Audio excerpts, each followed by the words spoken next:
2, 1. All right. Hello, everyone. My name is Susan Reynolds. Welcome to our Friends for Survival webinar. And Marilyn Koenig and Toni Groth, the three of us are going to chat a little bit with you today about preparing for the holidays. So one thing that I want to kick off our little get together with today is this morning I opened my email and I had a beautiful article written by Ronnie Walker, who is the founder and executive director of Alliance of Hope, who is an organization that we do a lot of collaboration with. The name of the article, I'm going to read you some excerpts from it, is called An Angel in Every Room. So Ronnie starts off her article by saying, we are headed into the holiday season, which is often a tough time for those grieving the death of a loved one. You may be feeling little call to celebrate, decorate, or even buy gifts. Or you may be growing increasingly anxious and sad as the holidays approach. Family holiday traditions, as well as the festivities and expectations of the outside world, are hard to navigate with a broken heart. So here at Friends for Survival, we have a couple of different handouts to kind of help with that process during this holiday season. So with that, I'm going to go ahead and introduce Marilyn Koenig. She's going to talk about one of our handouts we actually have available on our website. So go ahead, Marilyn. Okay. Thank you so much for getting us all together today, Susan. We're always helpful for your technology and help some of us who don't have all those technical skills to still be part of all of this. So one of the handouts that we have always used at our November meeting in preparation for holidays, that the normal things that we used to do, our in-person meetings would have this resource available to the attendees, and they could take it home and work with it. So it's called a holiday inventory. And this resource is to help with family holiday planning. Hopefully the end result will be a holiday that is meaningful for everyone. Be kind to yourself. Nothing is as important as taking care of yourself. Choosing how and where to spend the holidays may be your biggest dilemma, especially now. It can be really difficult for our holidays. If you are a new survivor, the holidays will be hard no matter what you do.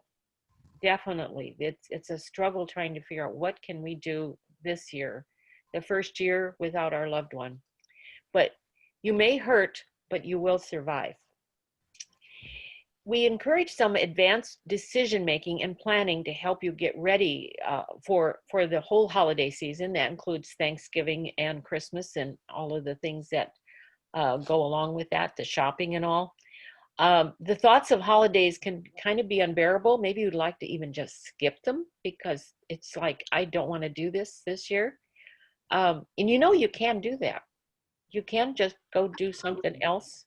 I remember now one of our families that they lost their son, and he used to actually play Santa Claus in the community, and he had a costume and everything, and his picture in his Santa costume was always on their table in the living room. Well, after he died that first Christmas, they couldn't manage Christmas at all. So his mom tied holiday ribbons around her teddy bear collection, and that was it for their decorations. And they took their surviving couple of daughters that were teenagers and one in high school, I know for sure. And they went up to the mountains and went skiing. And no Christmas. They just went skiing. That wasn't anything they ever would have done on Christmas. So sometimes you just want to skip Christmas and do something else. So the holiday, but we have choices. You know, you can celebrate as usual and knowing and accepting that things aren't the same as before your loved one died, or you can do something new and different. The other thing, at the end of the day, you know, sometimes it helps to have a great distraction for the holidays. You can do like cleaning the sidewalks and the driveway for your neighbor. If it snows, if you're living in an area where you've got snow and everything, that may be something you want to do. It's a great distraction sometimes, and it also kind of makes us feel good if we can do something for somebody else. So first of all, if you have a family close by or a family in your household, you might want to schedule a family meeting where you can all sit down together and decide what would we like to do, and take in consideration the rest of the family's needs, not just your own. If you're viewing this webinar, think about what do the other children in our household, or other adults in our household, what would they like to do, and kind of maybe work out an agreement on what we'd like to do.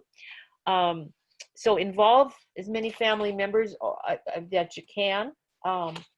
If you're alone, you might have a very close friend that you might want to spend the holidays with. That's another possibility. We'll talk to that person and say, I'm having a hard time during this holiday, and we normally spend it together, but what do you feel like doing? And kind of just get some input. With that, there's a form that went with this holiday planning that we have. I think Susan's going to put it up on the screen for a moment. It's a holiday inventory job list. And there are tabs at the top that say, do you like doing it? Would Christmas be Christmas without it? Whose job is it? Is it a one-person job, or can it be shared? Is it a habit, a tradition, or a free choice? And should we do it differently this year? So it kind of gives you a sense that you can make decisions regarding what you want to do and how you want to do it. And you don't have to necessarily do all these things. And of course, when I first looked at this list years and years ago, when we got this list, I can't remember where we got this resource from, but it had a lot of different things. And I thought, yes, we normally, in normal times, in normal years, when we don't have a death to deal with this first Christmas, we did all that things. We decorated the tree, we made homemade Christmas gifts, we did baking, we went to Christmas shopping, we encouraged our children to make some of their gifts. We decorated different rooms, bathrooms. I used to decorate the bathroom in our house. We'd buy gifts for coworkers and teachers. We would have parties and entertaining, and surround ourselves with Christmas music. So there's a whole list. And this holiday inventory job list is up on our website, correct, Susan? Yes. So if you'd like to make a copy of this list, you can go to our website and download it and make a copy of it. And then you can sort of look at it and think, okay, do I feel like doing this? Whose job is it? Are we going to do this together? And how are we going to handle this? Or like I said, you can go skiing. So with that, I think, Susan, if you got any particular things you wanted me to add to this? No, that sounds really good. So on our website, if you go to the website under support resources, just right down here at the bottom is holiday checklist. So this is the exact checklist that I was just showing you that Marilyn was reading from. You can download it right here from the website. And if for some reason you can't download it, just let me know and I will let us know. You can go to our website and just send us a message through the contact us form, and I'll email it to you. If for some reason you can't download it, I can email it to you. So it's very, very helpful. And like Marilyn said, you don't have to do everything on that list, but it's just kind of helps you focus on, well, what really do we want to do? Oh my gosh, we've never done, I used to bake Christmas cookies for all the neighbors. I mean, one Christmas I did over 200 individual Christmas cookies, but you know what? I loved it, and it gave me that distraction, and it made me feel good. And then we delivered cookie baskets to all the neighbors. So, the list is great. It's a great place to start. So thanks, Marilyn, for that. So just go to the website and grab that. And then I believe now, Toni, share with us some other holiday suggestions. Thanks, Susan. Some of the suggestions that I have could be very helpful as well. In planning on what you're going to be doing for Thanksgiving or Christmas and who you're going to be with, it really is best to be with people that you enjoy. You want to eliminate stress in your life because stress could cause sleepless nights, which in turn makes everything a whole lot worse. Starting new traditions is okay. It doesn't mean you've lost that tradition in your family. It's okay to start new traditions. And, family may be very receptive to it. Also, if you feel like Christmas cards, you don't have to. Skip a year, 2, 3, 4, do what makes you happy. Because if you're happy and you have young children especially, a lot of times they're going to follow suit. And some of the things that I've done is in the Christmas period, I'll tend to go choose a movie that my son loved, a Christmas holiday movie that he loved. I lost him 7 years ago, and you know, it kind of makes you feel good, or like he's present because I'm watching his favorite Christmas movie. Another idea is when you're planning your Christmas menu, if you choose his favorite item, even if it's just a side dish, again, it makes you feel the presence of him. Also, if you think about donating to a toy drive, what I've done in the past, Friends for Survival had their own toy drive. And what I did for a few years is I chose toys that my son loved. And that's what I donated. And again, that kind of made me feel, you know, it kind of made me feel cozy wozy, if you will. Because I was excited about it. I was excited to donate the toys that he loved, as well as I like shopping for him, because it kind of brought me back. You know, it's really keeping his spirit alive. I love one thing that I do every year, I've done the last 7 years, and I'll do it this year. My husband had the idea, because I remember that first Christmas, I thought, how are we going to get through this first Christmas? I don't even need to explain it to you. But my husband had the idea. He said, let's have a little tree designated just for Ben. And let me tell you, here it is. And what this has turned into, not only does it help myself and my family, but it helps friends as well. I started putting on ornaments that he made as a child, and I even had some of his baby ornaments. But I didn't know what was going to happen is every year to this day, I get random ornaments in the mail, or friends bring them and they say, this is for Ben's tree. So it's not just helping me, it's helping them as well.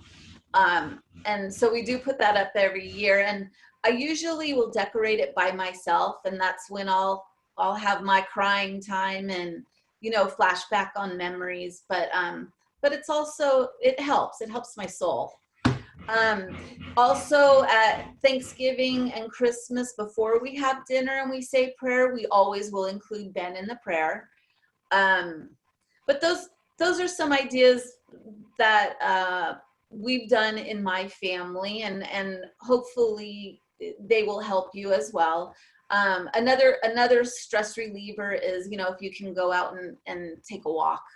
That really will put you at ease if you're feeling stressed. I remember literally taking a walk by myself the day after he died. And I continue to walk alone or with a friend, but that's very helpful to get that exercise in, and most of all, to really get the sleep you need.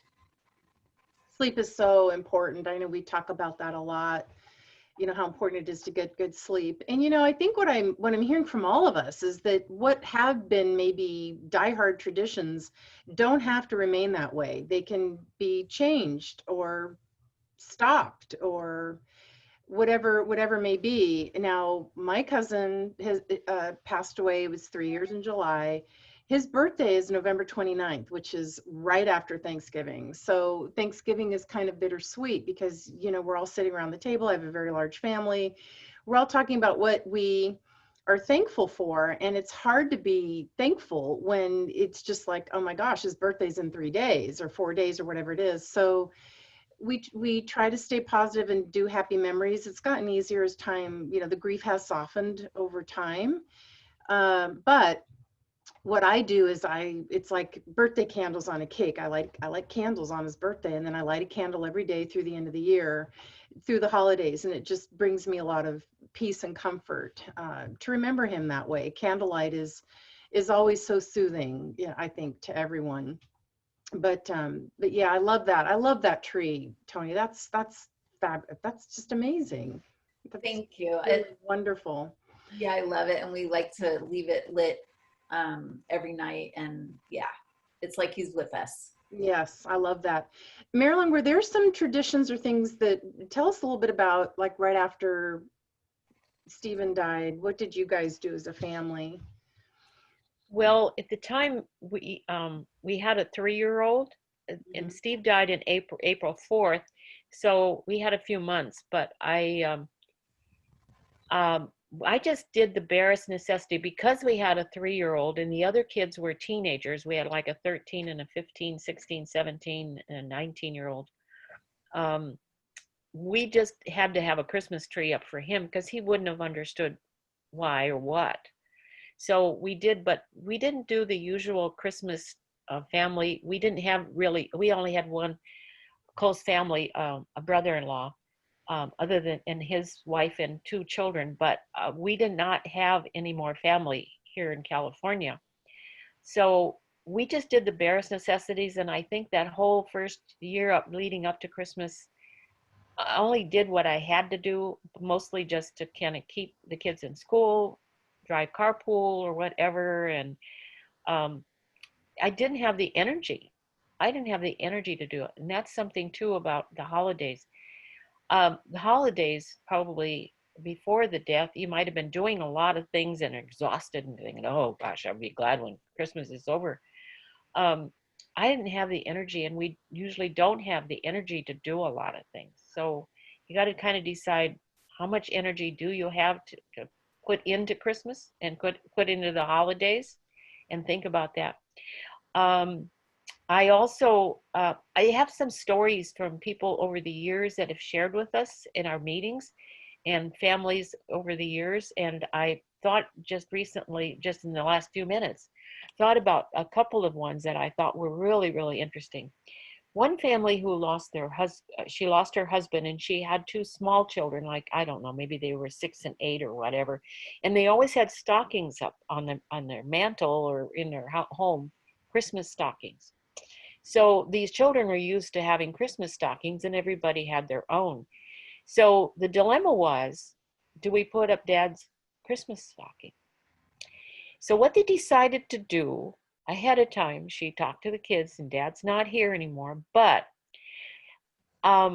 they put in notes to their dad in the stocking. The children wrote notes in the stockings to Dad. And then they also put in some money from their allowances for several weeks in advance. And then when it came time for near Christmas Eve, and just before the Christmas, they got the money out and pulled their money, and the children decided what they were going to buy and who they were going to give it to.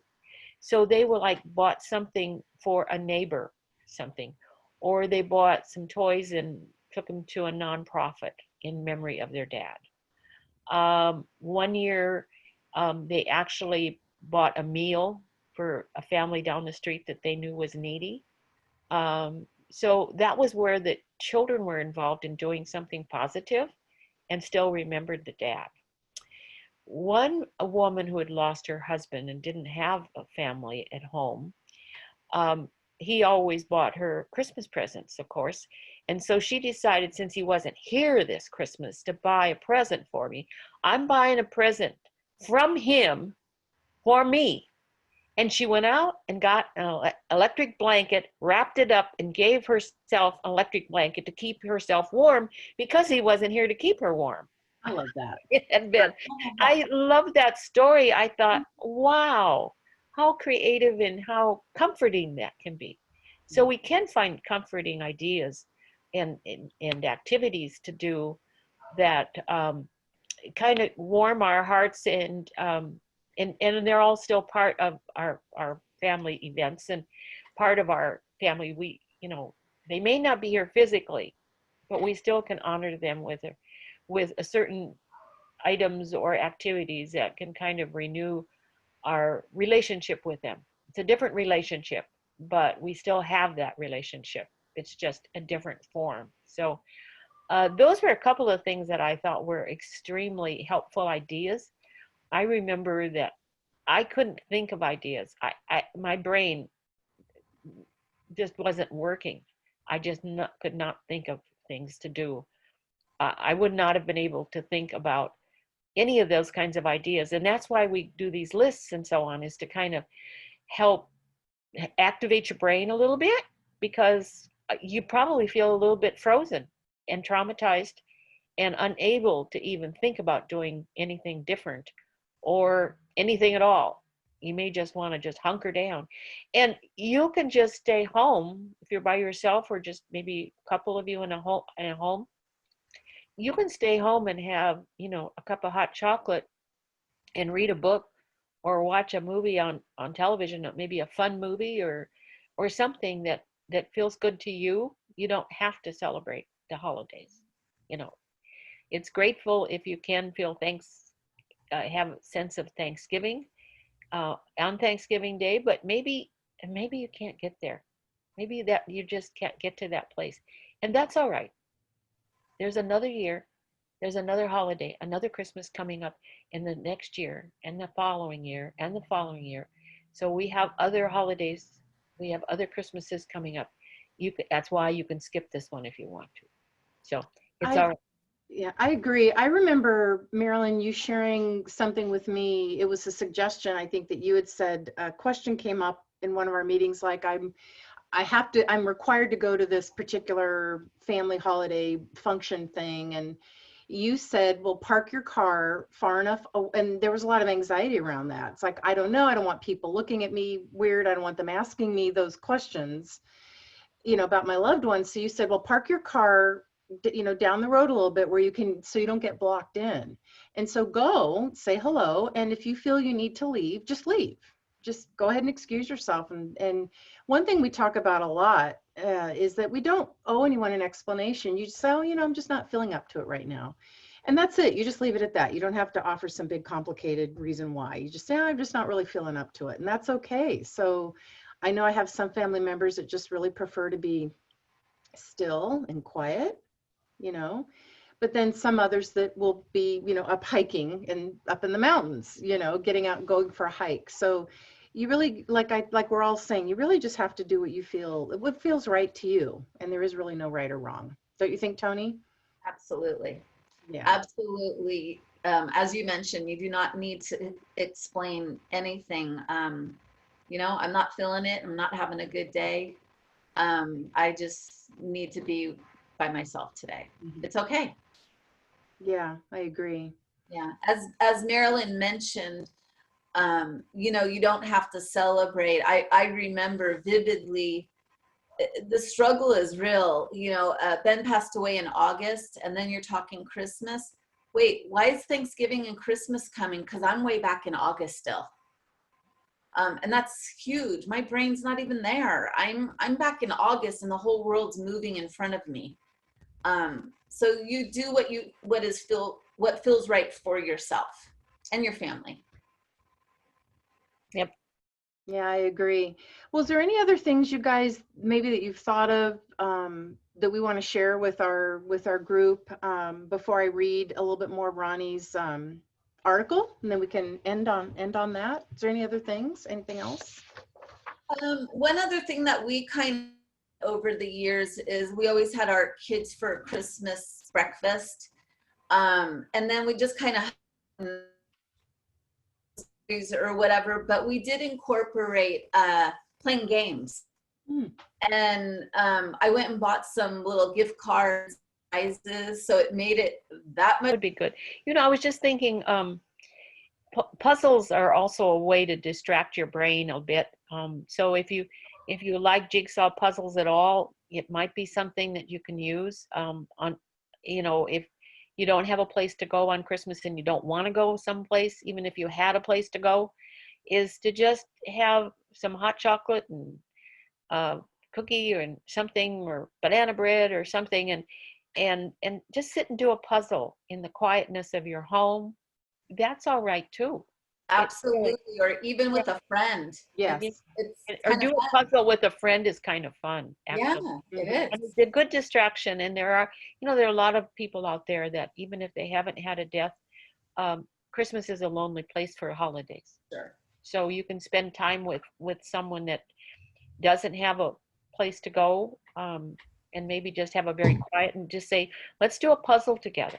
And jigsaw puzzle together is is a good distraction. So distractions can be really good. Yeah. So that and just kind of doing something for somebody else. Just going for a walk in a park, watching the squirrels, or maybe something totally different is maybe you can go to the beach if you've got a beach close by, like we do in California, but maybe you've got a lake. Maybe you just want to go sit by the lake that day, or that sometime during the holiday season, and just try to just immerse yourself in some nature, something restful that can be helpful you. So taking care of yourself is really, really important. One of the best things we need to do during this time. It'll help lower blood pressure and lower your stress level, because we are really stressed out at a time like this. And everybody around us is doing all this stuff and we aren't, and we don't want to do it. Oh, and the other thing you can do, if you feel obligated and you feel like you need to send gifts to somebody, magazine subscriptions, you can just do that by mail. Get a magazine subscription and send it to them as a gift. You can keep it simple. You can keep it very, very simple. It doesn't have to be so elaborate. Or just send out an email. I remember the first Christmas, though, one of the things, and this was back in 1977, so it's a long time ago, we did Christmas cards. And so I used my Christmas cards to notify people at a distance that didn't know Steve had died. And because, people that we see on a regular basis knew, but I had people, extended family members and friends back, and we're in California, so this was back east and so on, that did not know that Stephen had died. And I wasn't making bunches of phone calls. So I composed a letter, made copies of it, and just signed a card.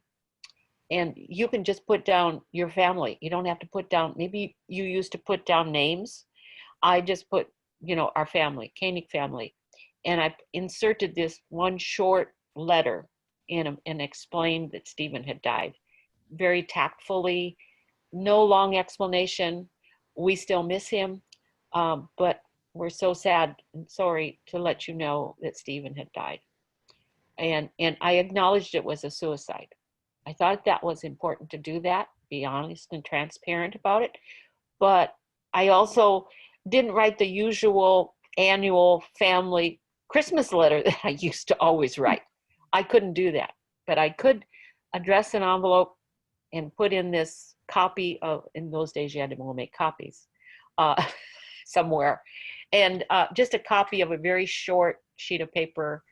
It might have been Christmas stationery, I don't even remember, but a very, very short Christmas letter, just letting them know.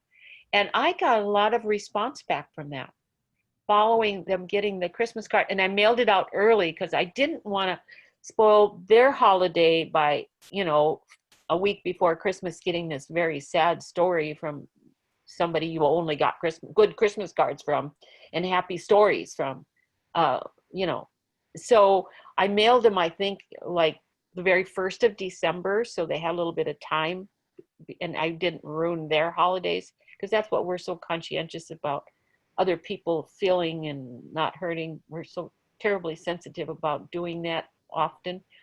So I got letters back and people saying, I'm so sorry. And I got a lot of support back from that little letter that I sent out that Christmas.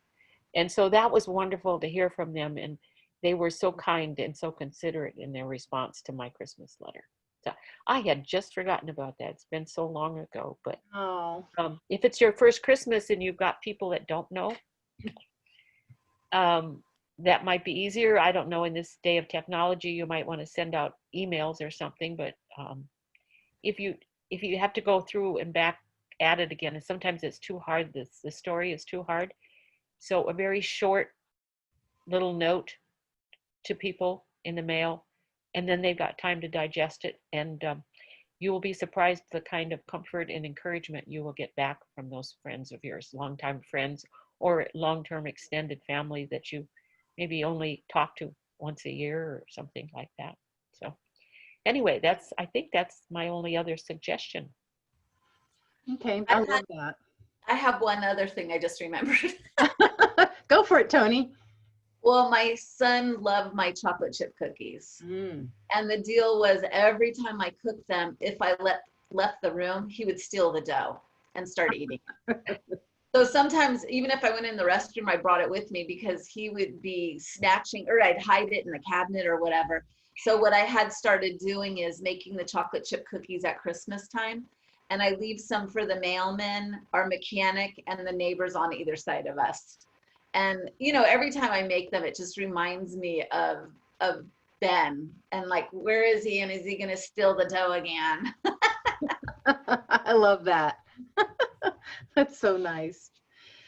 Well, great suggestions, and we hope that, you know, that all of you that are watching this have you know, gotten something out of it. And I think the big takeaway is, you know, you just have to do what is going to feel right to you. So to finish our webinar today, I'm going to read another excerpt from Ronnie Walker, the founder and executive director of Alliance of Hope. I'm going to read a little bit more about her article that she just wrote.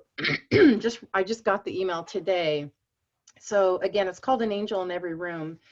So Ronnie says that new loss survivors are often very concerned about upcoming holidays and special occasions. If this is true for you, I'd like to suggest something that helped me immediately or immensely 25 years ago when my grief was new. Find a way to own your own holiday. Take it back from the culture and make it personal. Make it just big enough and just small enough to fit what is happening for you and your family right now. Do what you need to do to get through it. I still recall the emptiness I felt the first year after my stepson's death when previous traditions no longer fit. I could not shop. I certainly could not put up elaborate decorations. I could barely get through each day. At some point, I decided to put an angel figure in every room of the house. That seemed appropriate. I recall that my daughter Heather gave me a pair of angel earrings with a note, quote, "If you wear these, Mom, there will be an angel in every room you enter," end quote. So if I can give you one tip as the holidays approach, I urge you to go within and honor your feelings. Seek the wisdom of your own higher self. There is no right or wrong. Our culture dictates so much, but it is possible to take things back. Think about what you want to do, what is meaningful for you, and trust your instincts. And that's from Ronnie Walker, from an excerpt from her article, An Angel in Every Room. So I want to thank you all for joining us. Toni, thank you so much for sharing wonderful memories and things that you do to prep for holidays. Marilyn, thank you as well. Marilyn, do you have any other parting comments? Yes, please contact Friends for Survival. If you're seeing this YouTube or you've heard about us, contact us. We have lots of good information for you.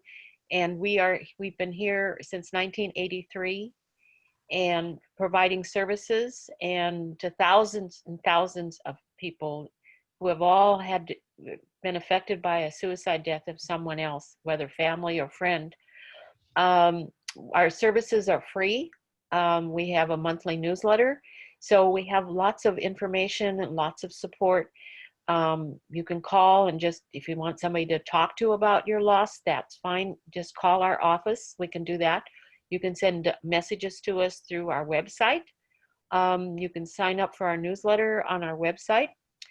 And we have other webinars you might want to watch that have special speakers and special topics.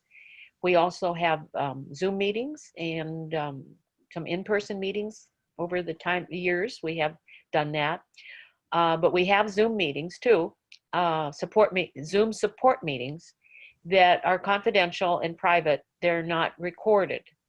So you're welcome to join that. So just contact Friends for Survival. Check out our website, friendsforsurvival.org, and get acquainted with us. And hopefully we can be a source of comfort and encouragement and a little bit of education and suggestions on coping and give you some hope for each and every day and year that you have.